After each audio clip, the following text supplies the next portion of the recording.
Allergy season in Austin, but that's not going to keep me from getting through this NuVoodoo Live. I've been waiting for this session for, boy, I think it's been a month, Mitch, since we first strategized about how we'd introduce the exciting new ad tech that you're going to talk about today. And so I'm Mike O'Connor, and Mitch Schoenman is one of our premier provider specialists, another programmatic media specialist, just like Adam from last week's session. But Mitch's specialty is contextual. And I know that for those of you who are longer term viewers, know about some of our differentiating technologies. So for example, contextual video AI. This is where we crawl YouTube and programmatic video. We program the audio soundtrack so our physical therapy client can run into the right content. In this case, Bob and Brad, one of the most notable physical therapists that's on the internet. They even have a jingle about themselves. And that's the kind of specificity we've been able to apply to our connected TV and our programmatic video and YouTube walled garden campaigns using this ad tech. Well, that's a piece of the puzzle. And Mitch, I don't have to tell you that starting in, what was it, May of 2021 when Apple upended the universe. I think that's right, isn't it? That's right. Yeah. Early May of 21 was when iOS 14.5 came out and changed the way that we could target users for forever, really. Yep. And I imagine that because Mitch is our exclusive provider of contextual services for NuVoodoo clients, but Mitch does work with tons of high-end Fortune 500 companies with $1 million plus budgets. And I'm sure your phone rang that day, because, or at least that quarter, because suddenly some proven strategies weren't working anymore, right? That's right. The phone started ringing that quarter. And then really since then, it started to ring more as it relates to contextual targeting and cookieless targeting in general, because privacy, as I think you're going to talk about, is becoming more on the mind of every single user out there. Some sectors of audiences more than others, but with GDPR and CCPA and all of the different walled gardens that are out there and everything that is challenging us marketers, people at least need to think about cookieless targeting as a part of their strategy. That's right. And by walled gardens, Mitch is referring to the Facebooks and Google YouTubes of the world, the folks that have logins and have built platforms that attract enough critical mass. If you're a longtime viewer of our content, you know where the audiences like to go to consume. And that really upended Facebook and Meta, really to the point where they had to become more like TikTok as a result of that sunsetting of cookies and device IDs. And maybe just before we get into the research and before we get into what you're going to talk about today is, by cookies, we're not talking about a baked good here, right? This is old-fashioned ad tech that used to be really effective. Like if you ever went to a website and then suddenly found yourself for the next 10 days or so getting stalked by an advertiser, that was related to the site you'd surfed, that's called retargeting. Maybe why don't you give us just a quick little device ID, browser cookie retargeting 101s for the folks who may not have quite the digital ad buying experience in watching this video. Absolutely. So from a high level, a cookie is just a user identification piece of code that can follow you around the internet. So like you said, you go to a website to buy a new pair of shoes, and then all of a sudden, every single website you visit in the next 10 days, you're getting served ads for that company or that pair of shoes. They're following you with a cookie. And I would say they absolutely used to be more effective, cookies did, but they're still effective if you're targeting audiences that have opted into that kind of targeting. Google keeps saying that they're going to get rid of the cookie, but they've yet to sunset it. So we'll see when they do. Until they do, though, cookies absolutely can still be an effective way to target users across the open web. Yep. And that's why, there's an old adage out there, anything with a login wins, because once you have that login, you can then associate all sorts of other data, because that's probably the bigger piece. It's not the number of individuals that you target, but it's the qualitative attributes that you're able to associate with that cookie that made it so powerful, and why we have to find other ways to target people that we know are likely to be brand consumers. And that's just sort of a little hint about the ad tech that Mitch is going to walk us through here in a few minutes. But a little history lesson.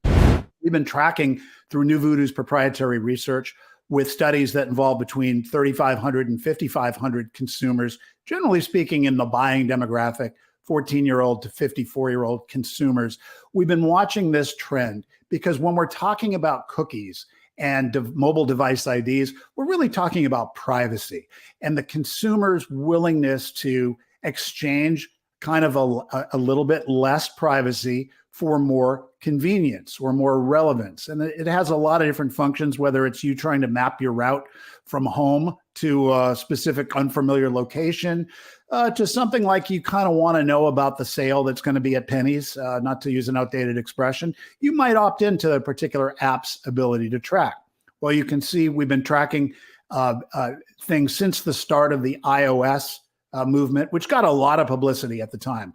You can see we started at roughly 40%, 38% of our total sample were in the rarely to never category. So watch this blue rectangle at the top of each of these bars. And you can see every 6 months, as we continued our tracking study, the numbers grew and grew to the point, though, now where we've leveled off. And what we see is that, yes, people are still very concerned about their privacy and aren't willing to give this permission up to just any app. In fact, we've known that there's a direct correlation between the trust level of the app or the website or brand and the amount of tracking that they'll allow. But I think what's important to know is that no matter what, we've seen the leveling of that device ID cookie node never tracked me, Mitch, to the point where we see more permission in certain demographics, like we're showing you men in the millennial age, men, a really important advertiser demographic, that there's still going to be a big, huge chunk of folks that are okay with tracking. And for example, if you use Google Maps or Apple Maps to get from point A to point B, you're opting in to tracking whether you want to be tracked or not. And you're usually giving permission for those apps to share with other like and kind service providers. So in essence, there is always going to be an audience for that involves some aspect of cookie retargeting. And that's where I think the first of the two capabilities that you're going to introduce today. And just a reminder, I know I'm giving you a really big buildup here, but along with the video technology, which allows us to crawl audio content of videos to make probabilistic bets about where your ad makes the most sense to run. What Mitch is going to talk about are page-related variables, so text and images. He's going to discuss two things: page context AI and browsing audience AI. And I think that's where we're going to start first, Mitch. So maybe explain how browsing audience AI and cookies and contextual interrelate, because that's really kind of the sweet spot for this. Absolutely. So the first solution we're going to talk about is a browsing audience, which essentially is a combination of contextual targeting and first-party data. So what it is we're going to build an audience of people that are consuming pieces of content related to contextual phrases that we build out. We're then going to collect those users as our own first-party data within the solution that you can leverage for targeting purposes. So you see, it's almost it is a second-party data solution where it's first-party data being collected in the solution that you can then leverage for your own targeting as the client. So for us old school digital folks, this is a lot like search retargeting, but a much more souped-up version of that. That's exactly right. Very, very similar to search retargeting. You see here the in and out of context phrases, and we're going to do a really simple example that most people in the audience are familiar with. We're going to use real estate as a way to build this out so that you can get an idea for the in and out of context phrases. But we'll create a test audience name, and then I'm going to use a residential real estate example, someone who's looking to buy a home, because it'll give us the opportunity to use a very simple out of context phrase. Yep, makes sense. So we'll go ahead and we'll put real estate in here. We'll put home buyer. We'll put mortgage lender, things that are related to buying a home. But then in the out of context phrase, since it is someone looking to purchase a home that they're going to live in, we'll put maybe commercial. And that way, it's not going to build us an audience of people that are consuming commercial real estate content. Right. So what we're doing here is we're going to generate context. And what this is going to build for us is an audience of people that are consuming, will apply the suggestions. Our AI will apply suggestions that will optimize for better performance, which is what you just saw there. But basically, When you build that out, you're going to have an audience of people that are consuming residential real estate information, content on the internet, and we'll collect that over a look back window that you can determine when you're working with us. So it could be 10 days, 20, 30, 90 days, whatever you prefer, we can collect during a look back window for audience size. And Mitch, we should mention that this is nothing we're expecting our clients to do. NuVoodoo is a white glove, full service, managed services department with partnerships with folks who are even more expert. I'd like to refer to myself as a generalist. I understand enough of all of this to be dangerous, but when it comes to implementing this stuff, Mitch has a whole team of data scientists and digital ad placement veterans that come in and do this work for you based on the specs that you give us. That's right. That's right. And so always happy to hear out needs assessments and help shed light where I can. And a lot of what I do, especially in our relationship, is in the contextual space. So this is, you're right, something we live and breathe, we do every single day. And you see here, after the context is generated, you're going to have these circles with words in them below. And the size of that circle is telling us how much content is available to collect an audience upon. So we could say, oh, wow, home buyers is a really large sector of people. We could actually hit this plus button or this negative button. We could take it out, put it in out of context. We could add mortgage to the in context. It's really simple and intuitive to use if you are using it self-serve. But again, we can absolutely manage this. And what we're going to do down here is very interesting. It's going to give us some example content that a user may be reading about. And on the back end, while we're setting up a campaign, we can actually edit this. So we could say, actually, this content isn't really relevant. It's not what we want to be serving ads upon. And we can alter that. Or we could say, yep, this is exactly what we're looking for. This is where we want to be placing ads and where we want to be collecting users from. And we can say, all right, we want a less or a smaller audience size that's more interested. So they're consuming really pertinent home buying residential real estate content. And we're able to collect them as audience members that we can then leverage for targeting with our campaigns. Or we could say, we're actually doing more of an awareness play and we want to increase the size of that audience, but the content that they're reading is going to be a little bit more varied. It's still going to be related to residential real estate, but it's going to be more varied than maybe someone who's trying to optimize for conversions. So in a nutshell, that's the browsing audience. It's first party data that we're collecting in a certain look back window that you can then leverage based on contextual phrases for your campaign targeting.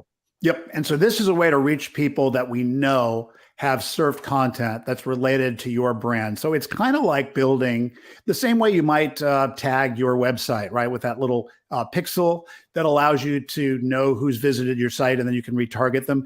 But this is the version of that where it's people visiting any one of a number of pages or mobile apps that are related. So it's sort of like a first party on steroids. I guess a second party retargeting is sort of the way this works. I like the way you described it. That's exactly right. And so this would be the blended solution that allows you to reach with optimum efficiency because you know who these people are and what content they're consuming. And I should add, for advertisers that just service specific market, like some of our local media clients or regional department store chains, you're able to overlay all the normal geo and demographic targeting that you would anyway, so the audience can still conform to the way you buy media traditionally.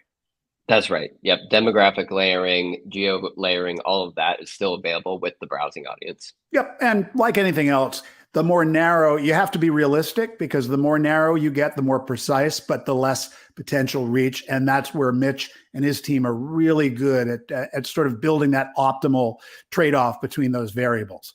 So that's the cookie meets contextual part. But then remember, there's going to be that 30 to 40% of the audience who is just not willing to give up their information for any convenience or ad relevance whatsoever. So we need a solution that's kind of like our video solution where it's all about finding the audience based on what content they're consuming in real time. And that's where this next one comes in. And I'm sorry, I have to use my cheat sheet to remind myself. This is called Page Context AI. That's right. That's right. So Page Context AI, you're going to see a very similar setup to the browsing audience that we just went through.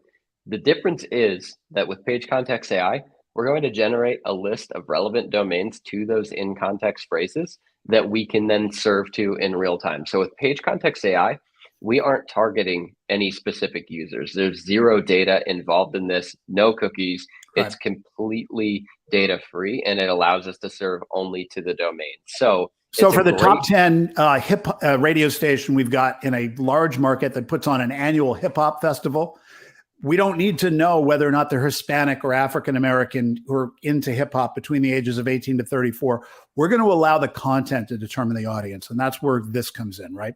Yeah, and actually, I think you did this as our example, our annual festival for a large market hip hop station that we've been working with for the last decade.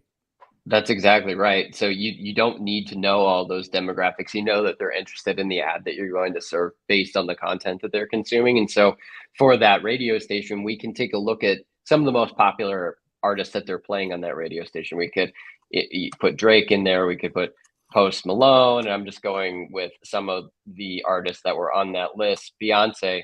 And what we're going to do is then generate the context. And instead of those circles that you saw with the browsing audience that we're going to be able to collect users for, it's actually just going to give us a list of domains. And this, again, just like everything else when you're working with us, can be QA'd and changed and whitelisted and all of that good stuff. Yep. But what it's going to do is it's going to give us a list of these domains. And we'll say a user's reading this article on vibe.com about the Billboard winners in 2018, and we can serve them an ad about the concert or the festival that we're trying to drive traffic for. And so this is in real time serving to that user that's consuming content that we've determined relevant to the contextual phrases that we want to market for. Yep. And your team is excellent about making sure, for example, when there's always clients that like to sign off on the specific pages. We know that if you use too few URLs, you're going to limit the reach. And you guys are really good about guiding clients, because this is not AI that's monitoring this stuff, right? It's because there's a lot of sensitivity, particularly with specific music genres, and a lot of the discomfort that's going on around the country right now between some of the school violence and some of the unfortunate racial animosity that we're seeing.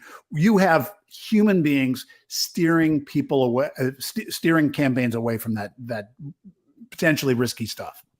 That's correct. One of the things I think is valuable for everyone to know is with contextual solutions out there, many times there's an AI that goes through and ensures that everything is brand safe. Your ads are being placed on domains that you want them to be placed on.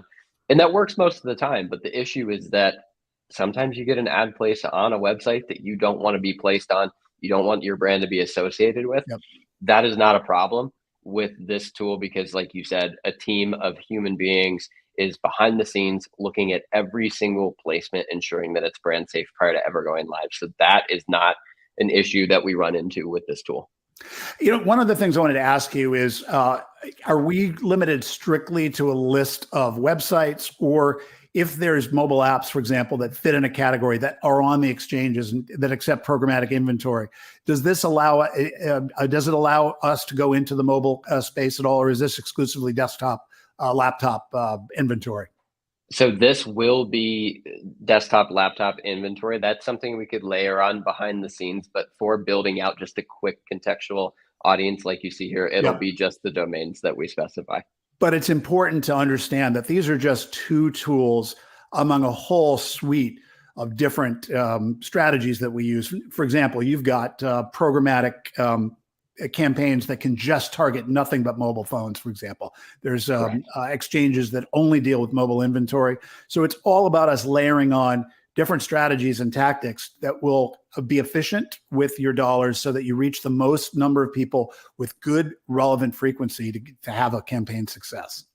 That's exactly right. You think about this contextual tool, that's just one piece of the pie. Like you said, we can absolutely target mobile, we can target by device, we can target by all sorts of different things. But I think that we made the joke about Google not sunsetting the cookie. Right. But in reality, they really haven't yet. They've pushed it many times already. And so we think that the way that we kind of operate is that you should have a cookieless strategy. It needs to be a piece of the pie, but you also have all of the cookie targeting that you can do, the device IDs and everything like that still as an effective part of your strategy. And that effective strategy looks different for every single brand. So for some brands, contextual could be something that's super effective.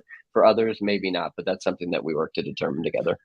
So in summary, for this particular suite of contextual solutions that NuVoodoo offers, we've got that audio crawling ad tech and actually that can crawl podcasts and anything else that's on YouTube, because there's a lot of podcast video now.